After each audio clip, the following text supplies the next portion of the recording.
Chazak ou Baruch, Rabotai, Beruchim, Tiyu. Aujourd'hui, on est le 15 Iyar, 30 dans le Homer. Chazak ou Baruch, il y a beaucoup qui sont venus pour l'Eiloulot en ce moment. Entre Rabbi Meir hier, Rabbi Yehuda Bar Ilai, à la fin de semaine, Rabbi Shimon Bar Yochai. Je vois des gens de Saint-Brice, je vois des gens d'Amérique, alors de partout.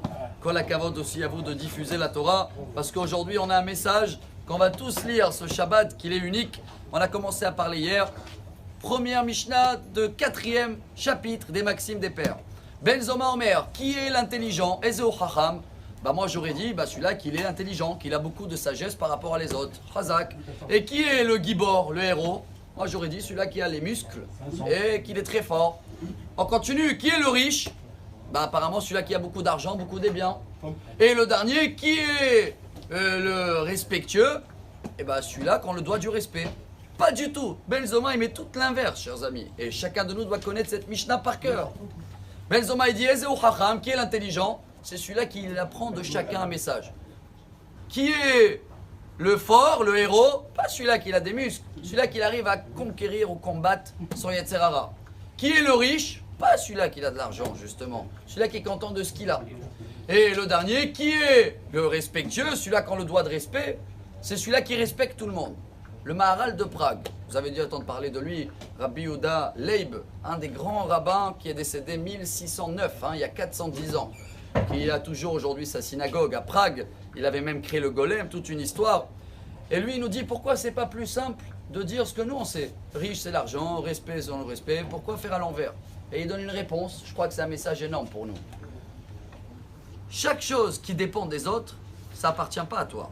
C'est-à-dire, quelqu'un il n'a pas les moyens en Israël, il va y aller au Colombie, et il peut être très riche. Donc tu n'es pas riche où tu es.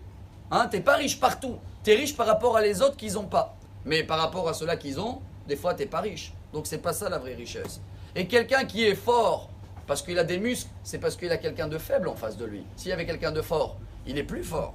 Et quelqu'un qui, on doit le respect, mais peut-être dans un autre endroit, on ne le respecte pas. Des fois, on le respecte dans la rue, mais à la maison, il n'y a pas du tout le respect de sa femme. Et ce sera pareil, chers amis, dans tous les détails. Quelqu'un qui est intelligent, parce qu'il est dans une classe, il n'y a que des enfants de 5 ans, il est 20 ans, il est intelligent. Mais va où il y a tous des prix de Nobel, il est plus intelligent. Alors le Maharal de Prague, il nous apprend. Cette Mishnah, c'est un message de vie. La vraie richesse, la vraie sagesse, la vraie force et le vrai respect, c'est que ce qui vient de toi. Tu travailles de toi-même. Tu arrives tout seul à comprendre ce que tu as toi. Peu importe les gens ce qu'ils ont et peu importe où tu es, peu importe la force physique, lui ou pas. Si on arrive à faire ce message, chers amis, on a compris le but du monde, car on termine avec ça. Si on demande à chacun, est-ce qu'on est parfait? J'espère qu'il n'y a personne ici qui va dire je suis parfait, sinon les cours ils ne sont pas pour lui du tout. Mais on avait dit au nom de Rav Dessler, si on croit qu'on n'est pas parfait, c'est juste parce qu'on voit des gens avec des qualités autour de nous. Mais on ne va jamais réparer vraiment les défauts, car on va toujours chercher des défauts à les personnes qui ont des qualités en face de nous. Ce qui veut dire que la Mishnah d'aujourd'hui dit oublie les gens, oublie tous, travaille sur toi-même.